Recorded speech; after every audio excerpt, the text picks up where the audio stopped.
नमस्कार। अगर आप आरबीएससी क्लास 12 की फिजिक्स बोर्ड परीक्षा की तैयारी कर रहे हैं तो भाई ये सेशन खास आपके लिए है।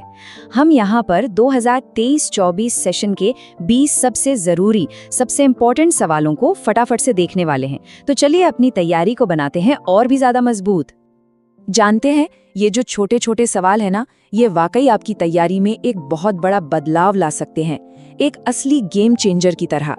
इनको खास तौर पर इसीलिए चुना गया है ताकि आपका स्कोर बढ़ सके और आपकी तैयारी को एक फाइनल टच मिल जाए। तो चलिए शुरू करते हैं हमारे पहले मॉड्यूल से। तो हमारा मॉड्यूल 1 है स्थिर विद्युत और क्षेत्र, यानी इलेक्ट्रोस्टैटिक्स एंड फील्ड्स। देखिए, पहला सवाल बहुत ही सीधा है। विद्युत क्षेत्र की तीव्रता का मात्रक क्या होता है? अब याद रखिएगा, इसके दो मात्रक हैं, न्यूटन प्रति कूलाम या फिर वोल्ट प्रति मीटर। दोनों में से कोई भी लिखेंगे सही होगा। अच्छा, दूसरा कॉन्सेप्ट है समविभव पृष्ठ का। इसके तो नाम में ही मतलब छिपा है, सम यानी समान और विभव मतलब पोटेंशियल। तो ये एक ऐसी सतह होती है जहां हर एक पॉइंट पर पोटेंशियल एक जैसा होता है। सिंपल। अब एक बहुत ही मजेदार कॉन्सेप्चुअल सवाल कि चुंबकीय क्षेत्र रेखाएं एक दूसरे को कभी काटती क्यों नहीं है? जरा सोचिए, अगर वो एक दूसरे को काटती तो उस एक ही पॉइंट पर चुंबकीय क्षेत्र की दो दिशाएं हो जाती, जो कि फिजिकली पॉसिबल ही नहीं है। एक पॉइंट पर तो एक ही डायरेक्शन होगी ना। चलिए अब आगे बढ़ते हैं मॉड्यूल 2 पर, जिसमें है विद्युत धारा और प्रतिरोध। तो सबसे पहले बात करते हैं किसी चालक यानी कंडक्टर की। किसी भी तार का जो प्रतिरोध होता है ना, वो 3 बातों पर निर्भर करता है। एक तो उसकी लंबाई पर, दूसरी उसकी मोटाई यानी क्रॉस सेक्शनल एरिया पर, और तीसरा तापमान पर। एक बात गांठ बांध लीजिए, चालकों में जैसे जैसे आप तापमान बढ़ाएंगे, प्रतिरोध भी बढ़ेगा और करंट का बहना मुश्किल हो जाएगा। लेकिन अर्धचालकों यानी सेमीकंडक्टर्स के साथ कहानी बिल्कुल उल्टी है। जब आप उनका तापमान बढ़ाते हैं तो उनकी प्रतिरोधकता कम हो जाती है, मतलब वो और अच्छे कंडक्टर बन जाते हैं। और आखिर में एक बहुत जरूरी परिभाषा, विद्युत वाहक बल या ईएमएफ। ये क्या बला है? सिंपल है, जब सर्किट खुला हो, मतलब कोई करंट नहीं बह रहा हो, तब सेल के दोनों टर्मिनल्स के बीच का जो पोटेंशियल डिफरेंस होता है, वही ईएमएफ है। अब आ गया है मॉड्यूल 3, मैग्नेटिज्म और इंडक्शन से जुड़े 4 एकदम जरूरी सवाल। पहला सवाल, सोचिए, एक चार्ज पार्टिकल एक समान चुंबकीय क्षेत्र में सीधा, मतलब परपेंडिकुलरली घुसता है, तो उसका रास्ता कैसा होगा? जवाब है वृत्ताकार, वो गोल गोल घूमने लगेगा। दूसरा सवाल, हमारे घरों के पास जो ट्रांसफार्मर लगे होते हैं, वो किस प्रिंसिपल पर काम करते हैं? याद रखिए, ये काम करते हैं अन्योन्य प्रेरण यानी म्यूचुअल इंडक्शन पर। तीसरा, लेंस का नियम किस पर आधारित है? ये असल में ऊर्जा संरक्षण के नियम का ही एक दूसरा रूप है। और चौथा, ये विस्थापन धारा या डिस्प्लेसमेंट करंट क्या होती है? ये तब पैदा होती है जब समय के साथ साथ इलेक्ट्रिक फील्ड में कोई बदलाव आता है। अब बात करते हैं तरंग प्रकाशिकी यानी वेव ऑप्टिक्स की। एक बहुत ही इंपॉर्टेंट सवाल, हमें ये कैसे पता चलता है कि लाइट वेव्स ट्रांसवर्स नेचर की होती हैं? मतलब उनके जो कंपन हैं वो तरंग के चलने की दिशा के परपेंडिकुलर होते हैं। इसका सीधा साधा सबूत है ध्रुवण यानी पोलराइजेशन की घटना। अच्छा, अब जरा दूसरे सवाल को देखिए।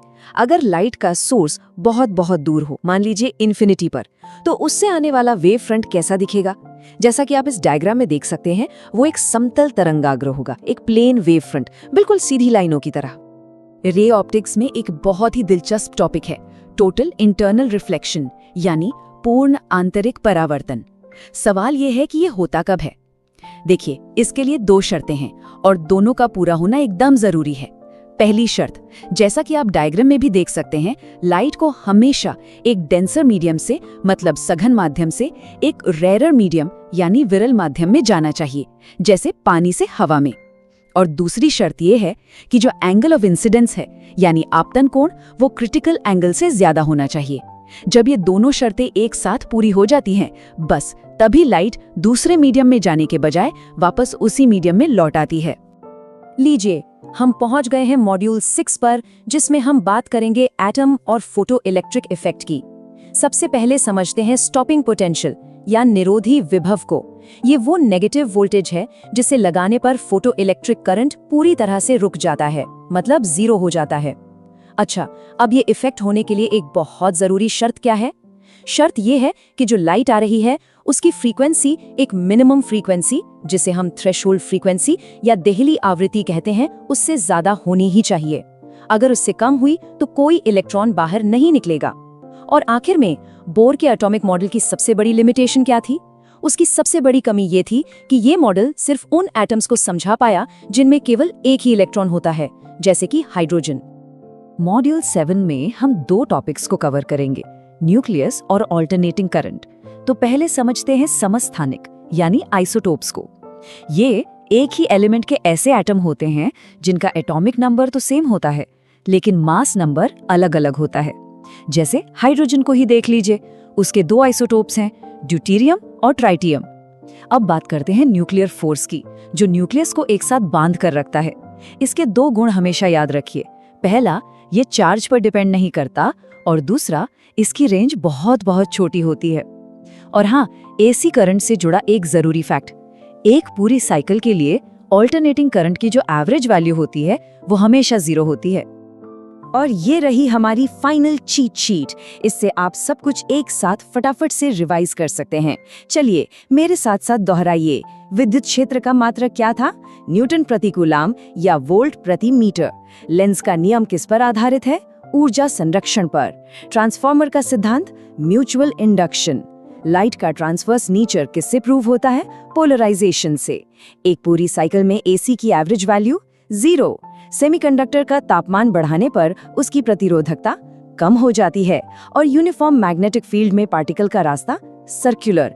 इन पॉइंट्स को एकदम दिमाग में बिठा लीजिए। और हाँ, आखिर में सबसे जरूरी बात, प्रैक्टिस ही सफलता की कुंजी है। सिर्फ ये सेशन देख लेने से काम नहीं चलेगा। इन सभी सवालों को एक बार खुद से लिखकर प्रैक्टिस जरूर कीजिएगा।